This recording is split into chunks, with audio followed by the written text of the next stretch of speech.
이곳에 온 모든 분들과 온라인으로 참여하는 분들을 예수님의 이름으로 환영합니다. 산은 왜 오르는 걸까요? 사람들은 건강을 위해서 등산을 하기도 합니다. 때로는 친목회를 하기 위해서 같이 산에 올라가기도 합니다.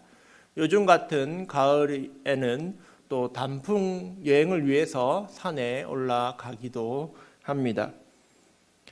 그런데 예수님은 왜 오늘 산에 올라가셨을까요? 마가복음 1장에 보면 예수님께서 사람이 없는 한적한 곳에 나가셔서 기도하셨다라고 말씀하십니다. 또 누가복음 6장에 보면 제자를 뽑기 전에 산에 올라가셔서 밤새 기도하셨다고 말씀이 나옵니다. 예수님께서는 사람이 없는 곳, 한적한 곳, 바로 산에서 기도하셨던 것입니다. 그래서 산에 올라가셔서 기도하는 것은 하나님을 만나는 시간이고 예수님께는 안식하며 쉼을 얻는 그러한 시간이었습니다. 영적인 쉼을 얻는 시간, 영적 회복의 시간이었습니다. 자, 그렇다면 예수님은 왜 제자들을 데리고 산에 올라가셨을까요? 앞에 내용을 다시 생각해 본다면 예수님께서 영적인 회복을 제자들에게 주기 위해서 제자들을 데리고 산에 올라가셨겠구나라고 생각할 수 있습니다. 그러면 마지막으로 다시 또 질문을 드리면 왜 제자들에게 영적인 회복이 필요했을까요?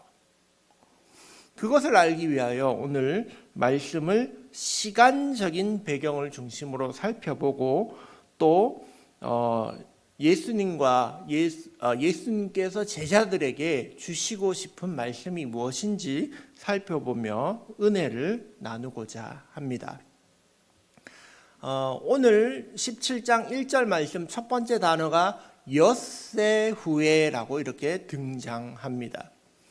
예수님과 제자들의 지금 형편 사이는 어떤가 하면 사실은 어색하고 어그러진 그러한 사이입니다. 엿새 후에라는 말은 언제 쓰냐 하면 6일 전에 어떠한 사건이 있었을 때 사용하는 것입니다. 어떠한 일이 있었으니까 그 일로부터 엿새가 지났다, 6일이 지났다 이렇게 쓰는 것이죠. 그렇다면 오늘 사건 이전에 6일 전에는 어떤 사건이 있었을까요? 그것이 바로 16장에 지난주에 나누었던 그 사건입니다. 베드로가 주는 그리스도시요 살아계신 하나님의 아들이십니다 라고 고백하자 예수님은 시오나 바요나 시모나 죄송합니다. 내가 복이 있다. 너는 베드로다. 반석 위에 교회를 세우겠다라고 예수님이 베드로의 신앙 고백 위에 복을 주시고 교회에 여러 가지 복을 주신 말씀이었습니다. 그리고 나서 예수님이 무엇을 말씀하셨냐 하면 인자가 고난을 받고 죽은 후에 다시 살아날 것을 말씀하셨습니다. 앞에 신앙 고백까지는 참 좋은 분위기였고 정말 예수님께서 큰 칭찬을 하셨는데 예수님께서 십자가를 지신다는 그 말, 고난을 당한다는 말을 들은 베드로는 예수님께 아주 강하게 이렇게 말합니다. 주님, 안 됩니다. 그렇게 하시면 안 됩니다. 이 일이 주님께 일어나지 않을 것입니다. 이렇게 강하게 말을 합니다. 그런데 예수님은 그런 말을 하는 베드로를 향하여 어떻게 말씀하시냐 하면 내가 하나님의 일은 생각하지 않고 사람의 일을 생각한다면서 사탄아 내 뒤로 물러가라. 너는 나를 넘어지게 하는 자다. 성경에서 나올 수 있는 최고의 욕을 사탄이라고 그렇게 베드로에게 말씀하신 사건이 있었습니다. 여러분, 욕을 들으면 기분이 어떻습니까? 기분이 나쁘죠. 기분이 나빠서 욕한 사람하고는 말도 하기 싫어집니다. 베드로라고 다르지 않았을 것입니다. 베드로도 똑같았죠. 예수님이 그렇게 갑자기 자기를 꾸짖으시니까 베드로가 그리고 그 제자들이 예수님과의 관계가 사이가 어색해지고 서먹서먹해지고 말았던 것입니다. 베드로는 사실 그 좋은 신앙 고백을 하고 나서 칭찬도 듣고 기분도 좋아서 우쭐한 상태였는데 그만 이렇게 심한 말을 들으니까 할 말이 없어진 거였습니다. 그러니까 그 사건이 있고 엿새 후에라는 얘기입니다. 예수님의 그 꾸지람이 있고 나서 엿새 동안 예수님과 제자들이 할 말이 없는 그 상태, 그 답답한 상태가 6일 동안 지속됐던 것입니다. 그러한 어려운 마음에 있던 제자들에게 예수님이 이렇게 얘기하시는 것이죠. 베드로야, 야고보야, 요한아, 가자 하면서 산에 올라가시는 것입니다. 예수님께서 그 제자들을 다시 회복시켜 주시기 위하여 데려가시는 것이죠. 이 사건을 볼 때 우리는 첫째 이런 생각을 할 수 있습니다. 예수님은 우리와 예수님의 관계를 회복시키시기 위하여 때로는 영적인 체험을 허락해 주신다는 것입니다. 어떤 사람들은 좀 큰 영적인 체험을 통해서 예수님을 더욱 깊이 믿게 되는 경우가 있습니다. 오늘 예수님께서 이 제자들에게 베풀어 주신 것은 정말 말로 할 수 없는 놀라운 기적의 현장이었습니다. 그런데 가장 큰 기적이 무엇일까요? 그것은 바로 예수님 만나는 겁니다. 예수님 만나는 것 자체가 가장 큰 기쁨이요, 가장 큰 기적입니다. 세상 사람들은 여기 성경이 있고 아무리 크리스마스가 있고 하나님 믿으라고 해도 하나님도 믿지 않고 창조도 믿지 않고 예수님의 십자가도 믿지 않습니다. 그러나 우리들은 예수님도 믿고 성경도 믿고 창조하심도 믿고 우리를 구원하심을 믿는 겁니다. 그게 기적입니다. 그것이 우리에게 주신 가장 큰 은혜죠. 베드로와 야고보는 오늘 일생에 잊지 못할 그런 영적 체험을 하게 됩니다. 심지어 베드로는 그래서 베드로후서에 그렇게 적어놨습니다. 내가 산에 올라가서 하나님이 이는 내 사랑하는 아들이요 내 기뻐한 자다라는 말을 거기 또 적어놨습니다. 근데 그 적어놓은 이유가 다 있습니다. 만약 근데 예수님께서 단순히 제자들과 어색해진 관계를 회복시키기 위해서라면 오히려 만찬을 베풀어 주시지 않았을까 생각합니다. 같이 밥 먹자, 포도주도 한잔하고 떡과 잔을 떼면서 다 잊어버려 뭐 그럴 수도 있지만서 그렇게 화목해지려고 하지 않았을까 생각합니다. 그러니 오늘 이 사건에는 진짜 더 중요한 목적이 있습니다. 이 제자들을 이 산에 올라와서 이러한 영적인 체험을 하게 하신 것에는 영광스러운 천국의 모습을 보고 십자가를 이해하게 하기 위해서 예수님이 데려오신 것입니다. 두 번째, 예수님이 이러한 영광스러운 체험을 하게 해주신 것은 십자가를 바르게 알게 하기 위함입니다. 산에 올라갔더니 어떻게 됐냐 하면 예수님의 얼굴이 변합니다. 얼굴이 변형됐습니다. 그래서 얼굴에서 빛이 납니다. 그리고 옷이 하얗게 되는데 해와 같이 하얗게 되었다고 합니다. 이것만 해도 대단한 일이지 않습니까? 예수님이 이 땅에 오셨을 때의 그러한 육신적인 모습이 아니라 천국의 영광스러운 모습으로 변화하신 것입니다. 예수님을 통해서 우리가 마치 흔히 말하는 천사와 같이 변한 그런 모습을 보게 된 것이죠. 근데 여기다가 더 놀라운 일이 벌어집니다. 구약에서 이미 죽었던 모세가 등장합니다. 엘리야도 등장합니다.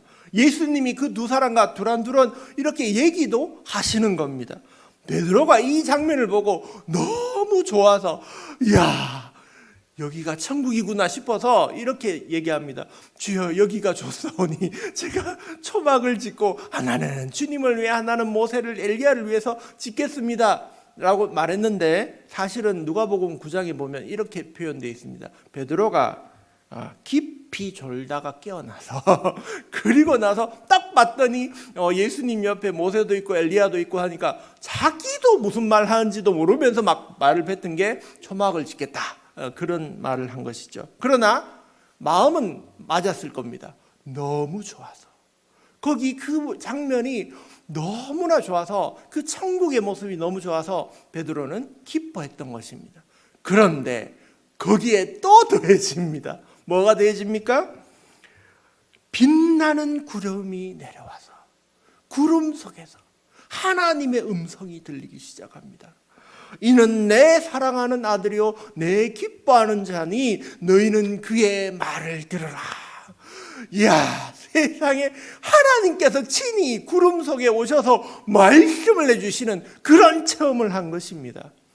이야, 그러니까 베드로는 오히려 이러한 영적 체험을 하니까 두려워서 벌벌 떨게 되죠. 그래서 예수님이 두려워하지 마라, 괜찮다, 이렇게 당부의 말씀을 해주십니다. 여러분, 이러한 놀라운 경험을 하게 해주신 것에는 분명한 목적이 있습니다. 예수님께서 제자들에게 십자가의 사건, 고난받고 죽고 다시 살아난다는 사건을 얘기했을 때 제자들은 그 일을 잘 이해하지 못했습니다. 예수님이 왜 죽으셔야 되지? 왜 고난받으셔야 되지? 거기까지를 이해를 못한 것입니다. 그래서 예수님은 그것을 더 잘 알 수 있게끔 이런 영적인 체험을 보여주셨습니다. 신약학자 톰 라이트라는 사람이 이렇게 말했습니다. 오늘 변화산 사건을 잘 묵상하기 위해서는 십자가 사건을 뒤에 두고 묵상해야 된다. 이게 무슨 말이냐면 십자가 사건과 오늘 변화산 사건이 짝을 이루고 있다라는 것을 이 사람이 발견한 겁니다. 이렇게 설명합니다. 예수님께서 달려서 돌아가신 곳이 골고다 언덕이지 않습니까? 골고다가 해골을 말하거든요. 해골곳 해서 공동 번역에는 해골산이라고 그렇게 표현되어져 있습니다.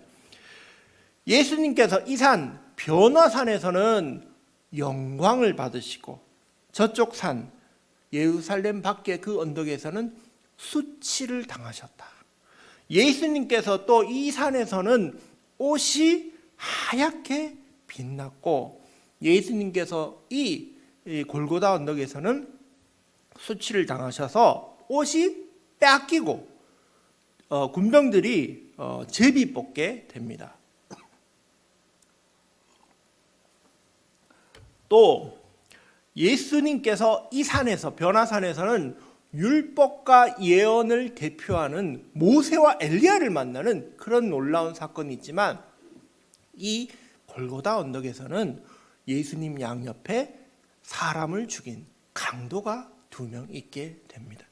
또 예수님께서 이 언덕에서는 이 변화산에서는 밝은 구름이 드리우지만 이 십자가 그곳에서는 땅에 어둠이 깔리게 됩니다. 또 이 변화산에서는 베드로가 엉겁결에 이것이 참 아름답고 좋다고 이렇게 말을 고백합니다. 그러나 십자가 사건에서 베드로는 나는 예수를 모른다고 3번이나 부인하게 됩니다. 또 이 산에서는 하나님이 직접 예수님께 이는 내 사랑하는 아들이다, 내 기뻐하는 자라고 얘기합니다. 그런데 이 십자가 사건에서는 예수님이 십자가에 달려 죽으시고 나자 백부장 한 명이 이렇게 갑자기 고백을 합니다. 저분은 진짜 진실로 하나님의 아들이구나 라고 이렇게 고백을 합니다. 이렇게 계속 짝이 맞는 거예요. 이걸 무슨 말이냐 하면 십자가 그 산에서 골고다 언덕에서는 예수님이 당하시는 십자가의 수치가 나타나 있고, 오늘 이 변화산에서는 예수님이 받으실 영광이 표현되어져 있다는 것입니다. 이 변화산의 영광은 사실은 십자가의 영광이라는 것입니다. 이 천국의 그 영광스러운 것은 사실은 십자가의 다른 모습이라는 것이죠. 여러분, 제자들이 십자가를 잘 알지 못하고 받아들이지 못하자 예수님은 먼저 십자가의 영광스러운 모습을 보여주신 것입니다. 그 천국의 아름다움으로 된 십자가의 영광을 보여주시며 그것을 이해하기 위해서 예수님이 제자들을 산에 데려가신 것이죠. 그래서 우리들은 여기서 또 하나의 교훈을 얻게 됩니다. 십자가의 영광을 보여주신 이유는 십자가의 영광에 동참하라는 뜻입니다. 여러분도 다 예수님을 만났고 십자가의 영광을 바라보신 줄 믿습니다. 그러니 이제 십자가의 영광에 동참하시면 됩니다. 제자들은 십자가를 잘 이해하지 못했습니다. 예수님이 죽으시고 고난당해서 다시 살아나신다는 것이 믿겨지지 않았습니다. 그래서 예수님은 그 제자들을 위하여 십자가의 영광을 보여주셨습니다. 그러자 결국은 제자들은 예수님의 그 십자가의 그 고난까지도 동참하게 된 것입니다. 사도 요한 빼놓고는 다 예수님과 같이 십자가에서 순교한 것이지요. 십자가는 고난을 말하는 것입니다. 수치입니다. 그러나 그것은 십자가의 반쪽입니다. 나머지 반은 뭐냐? 십자가는 영광입니다. 하늘의 기쁨입니다. 할렐루야. 마지막으로 9절에 예수님이 제자들에게 이렇게 말씀하셨습니다. 인자가 죽은 자 가운데서 살아나기 전에는 본 것을 아무에게도 이르지 말라. 이 놀라운 영적 체험은 비밀이다. 그것을 아무에게나 말하지 마라. 이것은 너희만 알고 있으라. 이렇게 당부를 해 주셨습니다. 여러분, 예수님을 만나는 사람들은 그것이 은혜입니다. 예수님을 만나는 것이 그렇게 쉬운 일이 아닙니다. 아무나 막 만나지 않습니다. 예수님을 가르쳐줘도 복음을 전해도 믿지 않는 사람들이 너무나 많습니다. 그래서 예수님 만난 것, 그것 자체가 큰 은혜인 것입니다. 그런데 지금은 어떤 상태입니까? 인자가 9절에 인자가 죽은 자 가운데서 살아나셨습니까? 안 살아나셨습니까? 살아나셨죠. 부활하셨죠. 그러니까 이 명령이 뒤집어지는 거예요. 인자가 이제 살아나셨으니까 아무에게도 말하지 말라가 아니라 누구에게나 말을 해라라는 것입니다. 이 놀라운 십자가 경험, 이 영광, 천국의 경험을 이제 누구에게도 말하고 다녀라 라고 우리에게 말씀해 주시는 것입니다. 예수님을 만난 여러분, 예수님을 경험한 여러분, 천국을 맛본 여러분은 이제 그것을 누구에게나 말하고 다니시기 바랍니다. 예수님께서 우리를 만나 주셨습니다. 우리가 그 예수님을 또 혹 꿈에서라도 만난다면 정말 기쁘고 즐거울 것입니다. 예수님을 만나는 것이 진짜 천국의 기쁨입니다. 그래서 오늘 찬송가 이 찬양을 정했습니다. 얼마 전에 제가 이런 뉴스를 들었습니다. 배우 이준혁 씨라는 분이 있는데 이분이 자기 강아지 이름이 팝콘이에요. 팝콘. 그래서 팝콘을 생각하면서 게임을 만들었어요. 배우가. 그림을 그리고 팝콘 모양의 그림을 그리고 그다음에 그 강아지가 움직여서 게임에 어떤 식으로 이야기가 흘러갈지 그것을 구상해서 게임을 만들어서 지난달 내어놨는데 무료 게임 1위를 했다는 거예요. 그래서 그 뉴스를 보니까 내용이 이렇습니다. 강아지가 어느 날 산책하는데 주인이 사라집니다. 그래서 강아지 파코는 주인을 찾아서 모험을 떠나는 겁니다. 공원을 찾아다니다가 주인이 없네 해서 주인하고 자주 가던 피자집에 갑니다. 피자집에 찾아갔더니 여기도 주인이 없네 하고 주인이 피자를 먹기 위해서 헬스했던 것을 생각하면서 헬스장에 갑니다. 또 헬스장을 찾아다니는데 또 없어요.